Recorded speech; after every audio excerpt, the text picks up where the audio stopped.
Bueno, nuevamente con ustedes después de unos días nada más de un poco de calorcito de salir este frío de Montreal, pero bueno, ya de vuelta con un informe y les cuento que hace días ronda mi cabeza un pensamiento que más que un pensamiento es una pregunta. Y es la siguiente: ¿por qué muchos países de América Latina y Medio Oriente hacen crecer en su seno a muchos sociópatas? Sí, eso es lo que me pregunto. Claro, América Latina y Medio Oriente más que otros, en realidad. Trataré de dilucidar esta pregunta y la razón por la que surge es la incomprensión ante la barbarie que significa en el siglo XXI matar, incendiar y poner en bolsas de residuos los cuerpos de 43 jóvenes en México, las decapitaciones públicas de los terroristas del Estado Islámico. Y bueno, no quiero pecar de estrechez de juicio y entiendo que la humanidad nos colma de ejemplos macabros día a día. Pero cuando estas atrocidades están en el sistema en países como México, donde según su cónsul aquí en Montreal dice que es un país que anda muy bien, que la economía funciona, que es la segunda economía de América Latina, bueno, cuando estas atrocidades suceden en este tipo de países de cultura ancestral, la pregunta y su respuesta son aún más complicadas. Definir sociópata significa decir que el término puede estar asociado con la psicopatía, o sea, un desorden de la personalidad que se caracteriza por la falta de remordimiento, el control del comportamiento. Los subtítulos del psicótico son varios, por ejemplo, sádico, paranoico, narcisista, histriónico. Si la propia enfermedad afecta al ambiente, bueno, entonces hablamos de sociopatía. Las causas son tanto físicas como ambientales. Y aquí entran en juego las influencias del medio ambiente y la cultura. Algunos científicos sugieren que la degradación de los estándares morales colectivos, bueno, pueden aumentar la tendencia enfermiza de los individuos previamente sociópatas. Y esto me refiere a mi tesis universitaria, en la que mi pregunta, mi hipótesis fue si los videojuegos o los videos de televisión violentos hacían a los niños más violentos. Bueno, la respuesta, después de muchos análisis, entrevistas, lecturas, fue que lo único que hacen es gatillar lo que ya está dentro, gatillar la bala que ya se encuentra dentro de las personas. La generalidad, en general la respuesta es muy difícil en el caso también del Estado Islámico, de los terroristas. En fin, tanto sociópata como psicópata son dos palabras muy fuertes, pero de alguna manera necesitaba desenterrar esta cuestión, esta pregunta interna de que cómo es posible que un alcalde, más precisamente el de Guerrero, su esposa, sus sicarios, son muchas las personas que fueron capaces de cometer esta atrocidad.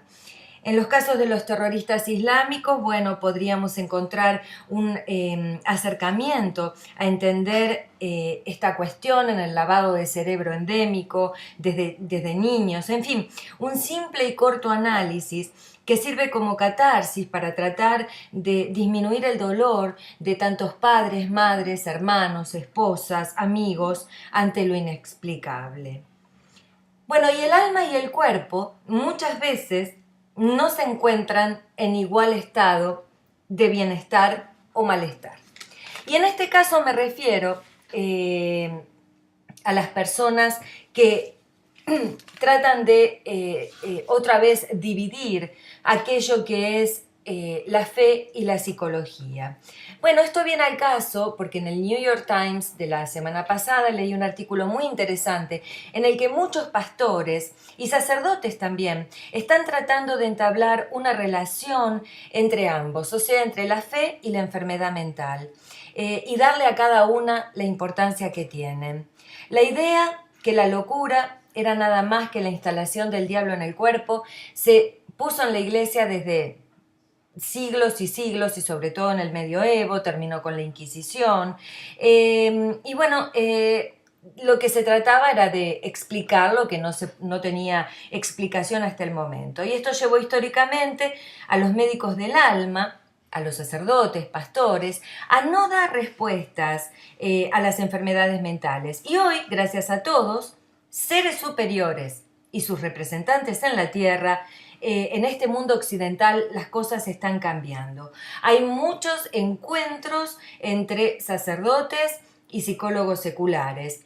El sistema negativo que hizo un estigma hacia las enfermedades mentales, hacia los desórdenes mentales, depresión, ansiedad, adicciones, no pueden ser siempre considerados por falta de fe. De ninguna manera se puede tener fe y aún seguir sufriendo de estos males.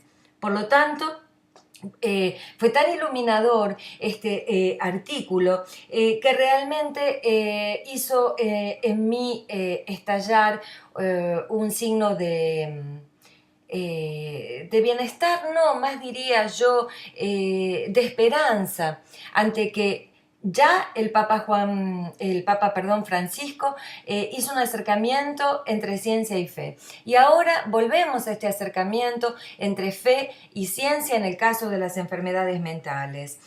No hay que tratar como pecado las debilidades humanas y mentales en el caso de las enfermedades. No, de ninguna manera. Hay gente que no está intentando hacer nada malo y sin embargo siente tristeza, sufre de adicciones. El problema también son los fieles.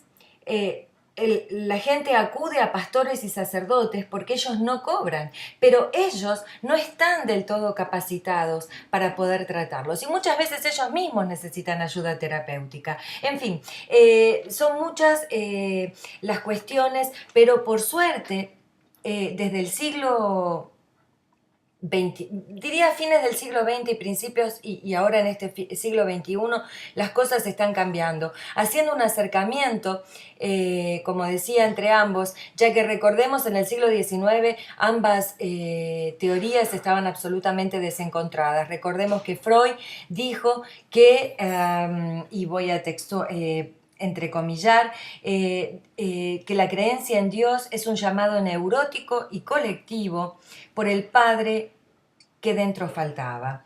Bueno, en realidad la psicología, la ciencia psicológica secular nunca se entendió con la fe. Más aún, muchos necesitan todavía entender que ambas cuestiones no están peleadas, sino que están ligadas. Nuevamente, dicotomía, pero con intento de acercamiento. Y perdón a los psicólogos y a los sacerdotes o pastores si intento dar un poquito de luz a esta cuestión, aun cuando mi profesión no sea ninguna de ellas. Y en realidad nunca sé cómo va a terminar este informe o cómo va a transcurrir hasta que no lo voy promediando. Y promediándolo ya me doy cuenta que lo que funciona en este, por lo menos el de esta semana, es la dicotomía. Violencia y paz, fe y salud mental. Y ahora, para continuar, aceptación o xenofobia. En su sección internacional, nuevamente el periódico New York Times, revela la xenofobia que se sufre en el norte de Irlanda, más específicamente en Belfast, país que visité hace muy poco y al que me referí en informes anteriores y que realmente es un lugar maravilloso donde su gente busca divertirse atrás de un pint o un vaso de cerveza. La realidad es que el país vivió dividido entre protestantes y católicos por siglos, pero ahora la pelea ya no es entre estas dos religiones, ya que, bueno, hace 16 años el llamado Good Friday trató de disminuir estas tensiones. Claro, quedan aún en las familias y en el espíritu, quizá ahora transformado en xenofobia entre las personas que están entrando inmigrantes a trabajar en Irlanda del Norte, ya sea de Europa del Este, de Asia y África. La gente que migra no solo lo hace por cuestiones económicas, no, de ninguna manera, lo hacen por su seguridad. Tanto en Somalia como en otros países, las guerras civiles llevan a la gente a temer por su vida y eso hace que migren. Bueno, la cuestión en Irlanda del Norte se está poniendo muy pesada, ya que las agresiones no son solo verbales, sino que están siendo también físicas. En realidad me extraña haber leído esto, pero bueno, por favor, con un pint, pónganse de acuerdo. Los emigrantes solo vienen a trabajar y a criar a su familia en paz, y esa es la idea de las personas que emigramos a tierras con más bienestar. Atrás de un pint, a brindar por el entendimiento y salud. Y bueno, nada más que contarles que me tocó vivir, después de tantos años de vivir en América del Norte, asistir a otra dicotomía, sí. En realidad fue más una aventura, que después descubrí era una dicotomía. La aventura del Black Friday, perdón, este no es un Good Friday, sino es un Black Friday. Bueno, el viernes negro americano en el que todo el mundo sale desesperadamente a comprar televisores, tabletas, teléfonos, y la pregunta de muchos es, ¿necesito realmente esto? No, pero es divertido. En realidad, yo también salí con la familia después de comer el clásico pavo de Acción de Gracias y ver qué se desarrollaba en los moles o lugares de compras. La gente compra, trata de buscar descuentos y pensemos que Estados Unidos idolatra el consumo y justamente es una economía basada en el consumo y no en el ahorro. Por lo tanto, hace sentido esta cuestión de generar un consumo hasta violento a las horas que los negocios abren a medianoche. En fin, la dicotomía se basa en que muchas personas, más del 20% de las personas, vive de estampillas de comida. Y ahí viene la dicotomía. Una más, pobreza, riqueza, salud, paz. En fin, de todo tuvo este informe y espero que les haya interesado y que me den sus respuestas. Sí, por favor, háganlo a través de mi página de YouTube, de Facebook, Twitter, Google, por donde quieran, comuníquense conmigo y entablemos esta conversación que decidí poner aquí en las redes sociales. Hasta la próxima semana, con mucho gusto, desde Montreal, Silvina Vázquez.